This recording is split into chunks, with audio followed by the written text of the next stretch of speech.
Hi all, welcome to football arena. ഒന്നിനെതിരെ 2 ഗോളുകൾക്കാണ് Brazil ജപ്പാനെ പരാജയപ്പെടുത്തിയത്. ഈ മത്സരത്തിന്റെ ആദ്യ പകുതിയിൽ കാസെമിറോ മോശം പ്രകടനമാണ് നടത്തിയത്. അതിന്റെ പേരിൽ കാസെമിറോക്ക് വലിയ വിമർശനങ്ങൾ ഏറ്റുവാങ്ങേണ്ടി വന്നു.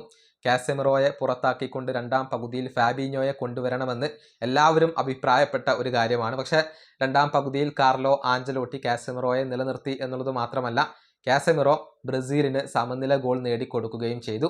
ഈ വിഷയത്തിൽ ബ്രസീലിന്റെ പ്രസിഡന്റായ ലുല ഇപ്പോൾ സംസാരിച്ചിട്ടുണ്ട്.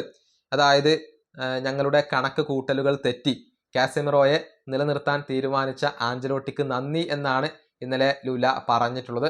അദ്ദേഹത്തിന്റെ വാക്കുകൾ ഇങ്ങനെയാണ്: ഇന്നലെ ഞാൻ ബ്രസീലും ജപ്പാനും തമ്മിലുള്ള മത്സരം കണ്ടിരുന്നു. എന്നോടൊപ്പം മത്സരം വീക്ഷിക്കാൻ ഉണ്ടായിരുന്ന എല്ലാവരും പറഞ്ഞത് കാസെമിറോയെ ആദ്യ പകുതിക്ക് ശേഷം ഒഴിവാക്കണം, രണ്ടാം പകുതിയിൽ കളിപ്പിക്കരുത് എന്നായിരുന്നു. ഞാനും അതേ അഭിപ്രായക്കാരൻ തന്നെയായിരുന്നു. പക്ഷെ പിന്നീട് ഞാൻ മനസ്സിലാക്കി, ഉപദേശം നൽകുക എന്നുള്ളത് ഒരു എളുപ്പമുള്ള കാര്യമാണ്, അതിന് പ്രത്യേകിച്ച് ചിലവൊന്നും ഇല്ല എന്നുള്ളത്. ഇപ്പോൾ ഞാൻ ആഞ്ചലോട്ടിക്ക് നന്ദി പറയുന്നു. കാസെമിറോയെ നിലനിർത്താനുള്ള തീരുമാനത്തിനാണ് ഞാൻ നന്ദി പറയുന്നത്. കാരണം രണ്ടാം പകുതിയിൽ അദ്ദേഹം തിരിച്ചു വരികയും ഗോൾ നേടുകയും ചെയ്തു. ഇതാണ് ഇപ്പോൾ ആഞ്ചലോട്ടിയെ കുറിച്ച് ബ്രസീലിന്റെ പ്രസിഡന്റായ ലുല പറഞ്ഞിട്ടുള്ളത്. ആ താരത്തിൽ വിശ്വാസം അർപ്പിച്ച കാസെമിറോക്ക് നന്ദി എന്നാണ് അദ്ദേഹം ഇപ്പോൾ വ്യക്തമാക്കിയിട്ടുള്ളത്. ഏതായാലും മത്സരത്തിലെ മാൻ ഓഫ് ദി മാച്ച് പുരസ്കാരം കാസെമിറോയാണ് സ്വന്തമാക്കിയത്.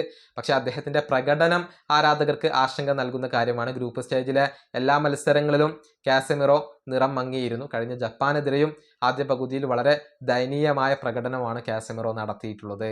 ഈ വീഡിയോ അവസാനിപ്പിക്കുന്നു. അടുത്തൊരു വീണ്ടും കാണാം.